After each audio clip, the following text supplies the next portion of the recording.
Voilà, chers internautes, merci et bienvenue dans votre émission Actu échangeant, comment on m'a bien fort. Et comment Actu Plus. Actu Plus, donc toujours cette actualité à gogo. Donc toujours ça l'analyse et l'actualité comme il se doit. Vous le savez très bien que Nambo Cannabiso, on a traversé des moments un peu très difficiles par un certain moment. Mais aujourd'hui, Makambo est changé puisque Makambo Penza est changé. Bandeko, les gens Ndeko Moko Tobengi Ngoï Kassanji, il fut gouverneur na Kasaï oriental avant d'abord démembrement territorial en RDC. Et comme ça là qui est démembré la province wana et puis ça la province à Mike aye kotika la kaka ya Kasaï quand même oriental. Est-ce que la province se développe pas, tout se développe pas, tout évité. Il a travaillé presque 12 ans avec Joseph Kabila comme gouverneur. Alors aujourd'hui, il réagit à chaque instant, à chaque moment, président de la République à Salakaba discours. Azoloba mingi, azokuka kosala le côté, malobele ki musala le belé, ba voyage belé belé azo faire dépenser ba mbongo belé. Au juste Ngoï Kassanji a raison ou tort. Offensive Ngoï Kassanji a Félix Tshisekedi. Et ça y a mal à moto Mabe. Aujourd'hui il est en duel avec Félix Tshisekedi. Tous répondre à l'émission Nabiso avec Paul Tosua. Paul Tosua azali moko ya bandeko ya FCC. Donc répondre makamona pour toi qu'est-ce qu'il faut. Nous devons faire devoir et mémoire na bandeko belé. Est-ce que Ngoï Kassanji, lorsqu'il s'attaque à Félix Tshisekedi, il a raison ou il a tort? Est-ce qu'il peut donner des leçons? Namuto Salu une année, il y a 12 ans, ou c'est comment? Voilà, moi je ne fais que poser mes questions. Ndeko Mbote. Mbote, Ndeko Stéphane. Qui m'est allé? Tu peux ça la Mbote? Oui, nous avons qui nous avons grâce dans le sens qui m'est dans le Congo Mobimba. Nous avons félicitations à général Chico Tamboué, quand même, pendant 20 jours, na Beni Lelo, ata Congolais monta Koufati. Dans l'histoire depuis maman, guerre wani bandikuna. Et ça les 20 jours, attendre de mon Beni à Koufité. Donc grâce à général Wana, au Félix a sali confiance à routine na est. Donc c'est moi Congolais. Ça fait du bien. Notre sujet, Ngoï Kassanji à l'offensive. Il veut quoi? Détruire Félix? Donner des leçons de morale à Félix, on ne comprend plus rien. Non, Stéphane, ça fait honte aujourd'hui que Moutou a géré ma bec au gouverneur Nyos ya Congo à l'Eka a tenu ma propos bongo pour Félix Tshisekedi. Félix, c'est d'ici le 24 c'est une année. Lui, il a géré pendant 12 années au Toloba. Suite aux gens qui ont belé les lots à Kinshasa, tous ces wewa la plupart vont avoir creuser kuna na Mbujimayi. Bakima Mbujimayi baya poani. Après c'est raison. S'il était un bon dirigeant, Ngoï Kassanji est mort sénateur, moi si naé député national, moi nanaye tiki kuna na Mbujimayi na assemblée provinciale. Oh mais baza ba combattant na kati ya parti ou le Non, papa nanga yango nozo mona. Aza femme idéologique, aza mwana idéologique. C'est le docteur Tshisekedi de ce que je sais bien que na mutu FCC, le docteur Tshisekedi yo yebi maman botan batuna ki babi est-ce que rotika Félix Antoine Tshisekedi té à lobby non wana kutute. Vous comprenez? Oui. Donc pour yebi ki IDPS ils ont en famille té. Ceux qui IDPS ils ont en famille mais les gens ma Kabunda Mbelazati. De même avec Kabila. Aujourd'hui toujours l'Obama be à Kabila. Pe perdre les lots ils ont composé na banane. Yo monu nande kwa Kabila mo azana kati wana. Le gouvernement a un PPD, secrétaire général qui t'a nassé. Pour te faire comprendre que Ngoï Kassanji n'a pas de leçon à donner à Félix. Et ce n'est même pas le temps, il y a eu le Loba, non, Félix, c'est ça les lots. Lui, Félix, c'est une année. Félix a géré Congo. Congo a biso et un continent. Des fois, tu mets dans ma solo, tu comprendras. Il y a d'autres personnes qui font des bruits à la télé. Attends, le mouvement n'a pas moi à combattre. Attends, à Soumbale, ça a combattu. Congo est un continent, mon cher ami. Félix gère le continent. Sikoyo, yo muto gère côté ma diamé bimara du premier au 30 au général ma B aux condamné Moutouana. Non, ça devient de trop. Il manque à faire et puis il manque à dire. Quand le président de la République a fait un discours, un voyage, je disais toujours que Mbongo Zobi m'a belé dans le voyage, Malam Matina ministre et affaires étrangères. Est-ce qu'il cherche quoi au juste? Si tu n'avais pas raison du fait qu'il y a un travail à gérer Mboka, à gérer la province, à Ebibakou, c'est que ça donne. Tala, Stéphane, quand gérer la province, c'est que gérer le Congo, il y a Bilomi Balekissé. On est dans un Bissau, tellement gérer ma bien, on a besoin de se racheter. Mais c'est difficile pour nous de retourner à Congo, on n'a pas à se racheter pour les Congolais. S'il y a des Congolais aujourd'hui qui souffrent, s'il y a des Congolais, on va prendre très sérieux. Bamoussou Bakangama illégalement dans Moujouma Yoana. C'est grâce à ce monsieur. Aujourd'hui, Bino a opé sa leçon pas de ce que Nani.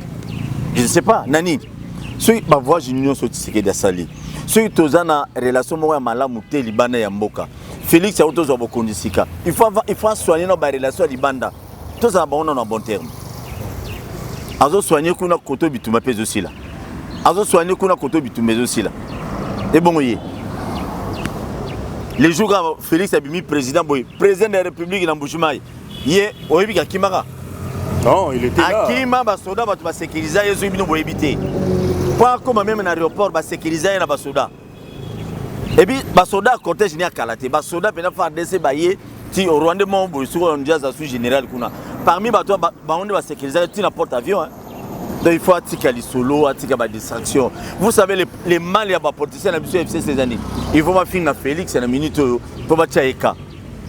Il faut pas finir, attends, on Bomaki, à Ibaki, à Liaki. Il faut finir Félix, il faut pas Tchaïka. Et quoi, si on va finir Félix, Kabila a besoin de beaucoup. Zone Kabila a regretté, mais pour Nanini, n'a pas bateau confiance. Bateau va mener dans le boulot. Et ça, parmi les gens, bateau va mener dans le boulot. Dans le boulot, les gens, ils sont au Maroc. Oui, quand je ne sais pas limiter là, à le ce qu'il dit, il y a une sortie médiatique dans Londres, dérapage total pour Naïe. À lobby. Azo distrait Bissot. Non, c'est un point de vue. Non. Trop, il n'arrive pas à faire quelque chose. Il y a un trop, on le appelle le côté. S'il était un bon dirigeant, moi, si je suis un premier suppléant, s'il était un bon dirigeant, moi, je suis un premier suppléant dans l'Assemblée provinciale. Mon cher ami. Mais ils ont lutté dans Bango. Ils ont lutté ta famille. Na PPRD ou na lita famille ka ngweka sanji. Non, ngweka je n'ai pas de PPRD. Il est d'où? Asa la partie naïe. Asa la partie naïe. OK, parti on déjà composé na banane. Et puis ça combien de militaires la partie naïe. Et puis parti n'est installé wapi na wapi. Et c'est ce photo yé baka papa. Mais na mona ka siège ngweka sanji na Wileri. Papa. Ce monde a commis député parce que ça na mbongo a somi na siège ya député, les attaques no ya za na base. Je suis du FCC mais na partage ba bêtise ya bato na. Voilà, nous avons suivi également un autre monsieur. Aujourd'hui, c'est un homme de Dieu, Pascal avec Moukouna. Pour Moukouna, FCC cache ici là. Il faut pas payer sa biso contrat au bango ba signa. Moukouna lobby azo sala politique mais azo sala ka musala ya nzambe. Halobi Martin Luther, qu'est-ce que j'ai dit? Martin Luther, voilà. Martin Luther. Est-ce que Moukouna a tort ou Moukouna a raison? Moukouna a aujourd'hui serviteur de Dieu, mais on a la côte doute pour serviteur de Dieu à Balimon Moussala na dans mon côté du Turquie. Donc mais moi c'est ne pas aller dans Dakouti. Paul. C'est tout ça qui est bien.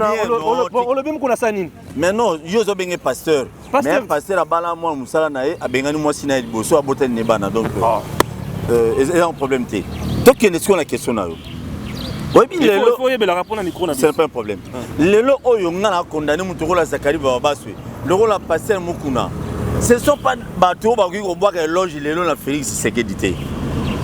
Il faut que vous ayez la position politique dans la vie.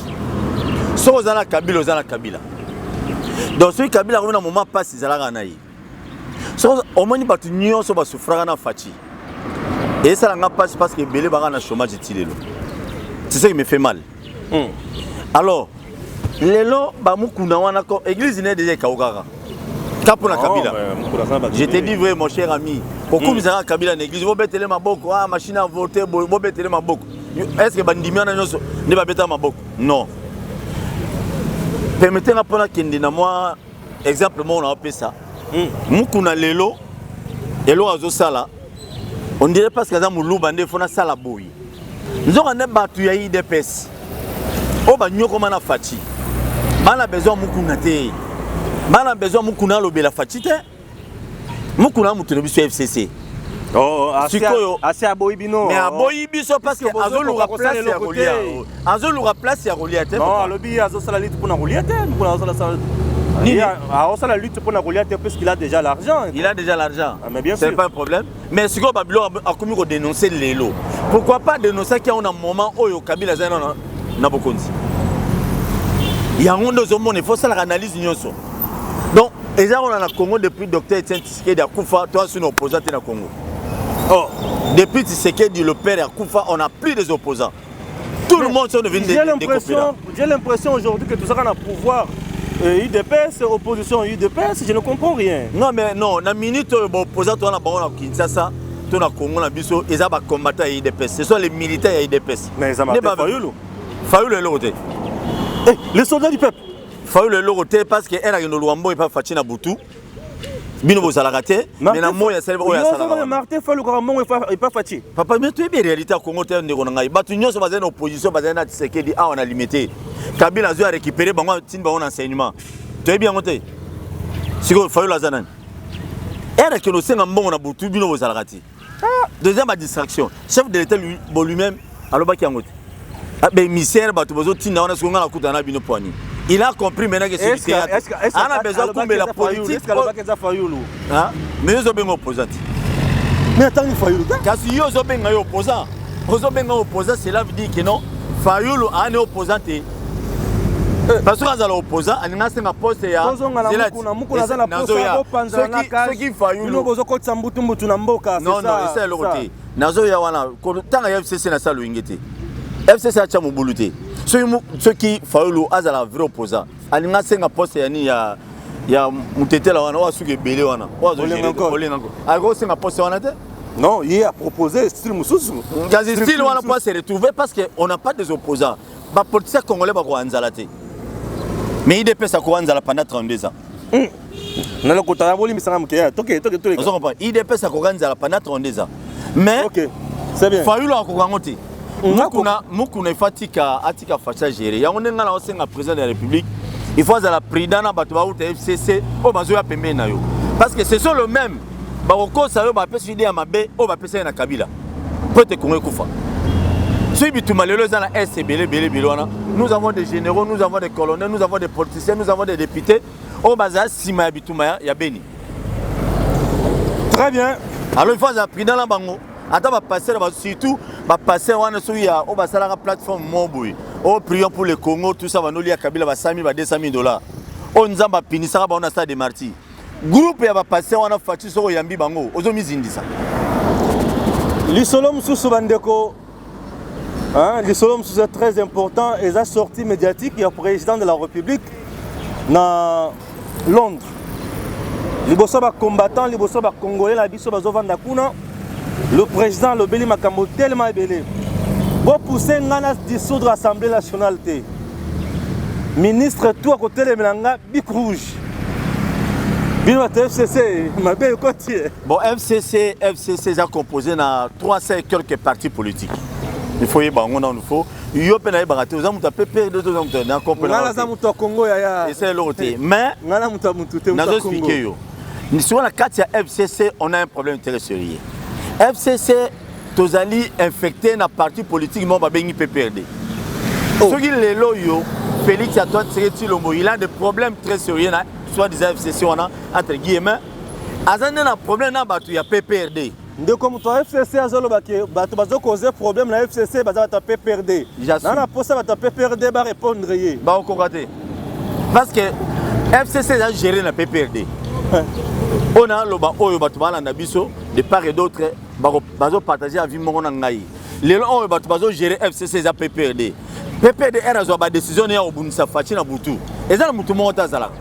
Même batu na bino FCC to lo bana mususu ba parti politique mususu. Pour FCC ngoza mudana des députés membres FCC. Mudana député moro on a signé la charte FCC. Donc il y a compliqué. On se comprend. Donc ce qui est Fati ako Abimisi Bico Rouge dans la poche, alors on est dans la mambo, il faut nous signer. Vraiment, moi j'encourage. Parce que c'est ça le problème. Maintenant, souci nanga qu'il faut signer. Non, à moi le mobile. Au moins il fallait pas bimisa. Tellement Tony est belé dans mon thème à bimisiango. À bimisiango. Ndinga bimisiango là. Mais comment expliquer que notre FCC Bozana ba ministre, s'il vous plaît. Lettre d'émission, je ne comprends pas. Au monde siko, au lobby bateau FCC, on a auto ça PPRD na sinisa ba ministre na ba lettre d'émission. PPRD. Oui. Il y a un parti ni FCC au sinisa ba ministre na bango. C'est le PPRD qui avait signé les documents, a fait signer bango ba document. Ce au salaire mke donc ba tchanga date. Signature de signer. Et ça PPRD, et ça parti mususu FCC. Au monde siko boulou ezali.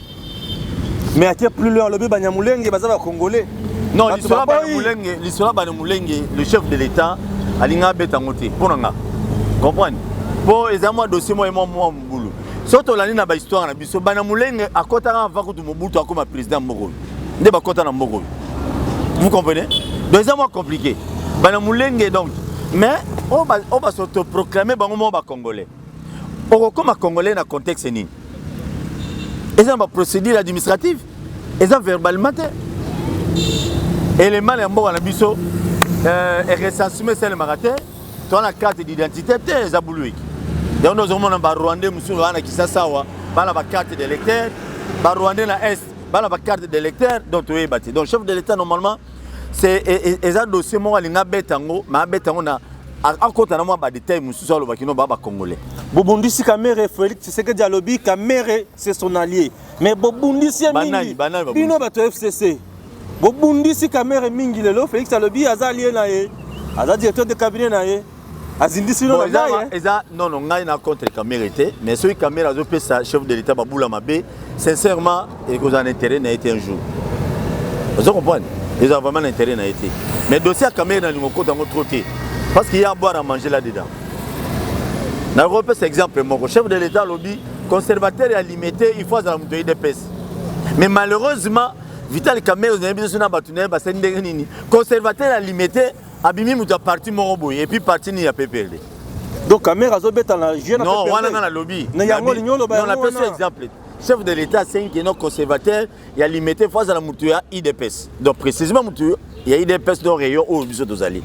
Malheureusement, tu es au monde, Moutou a bimi ce qui Moutou a. Cadre mobile PPRD donc c'est bizarre à lever l'autre donc Big Rouge donc il faut aider les chefs de l'État dès que vous avez collaborateur bozali ba collaborateur chef de l'État bosunga chef de l'État pour être azo ba décision et puis akena makambo ezala bien pour l'intérêt à Congo. Voilà, merci Paul Tosua to komina suka ya émission na biso Actu Plus tozo koba se kokoba toza kaka na bino. La bande qui vous allez bien. Vous mettez toujours qu'on s'abonner. Vous continuez toujours dans ETM TV officiel. Ça nous fera du bien, Stéphane Balamwangue, l'infatigable, toujours au service du peuple congolais. Merci Paul. Ouais, merci d'avoir tout balandi. Biso na ebi ke ba vient na FCC ba sepeli ya PPRD ba sepelité. Congo za biso nyonso. Lelo temps bino bozali na gérance. Bitu mezali na est. Bande ko na biso abeni ba sali 20 jours. Attendez ko moi abeni azokufa te. Les a dit c'est mon nene. Donc il a accès que Fachi a répondu au service écolo mais à cause de toujours na bakoka jam na batu ya sala ba mariage. Merci beaucoup na binotou. Abonnez-vous ici. Bon message to soit au sala bien quand même. Merci beaucoup. Merci. C'est bon.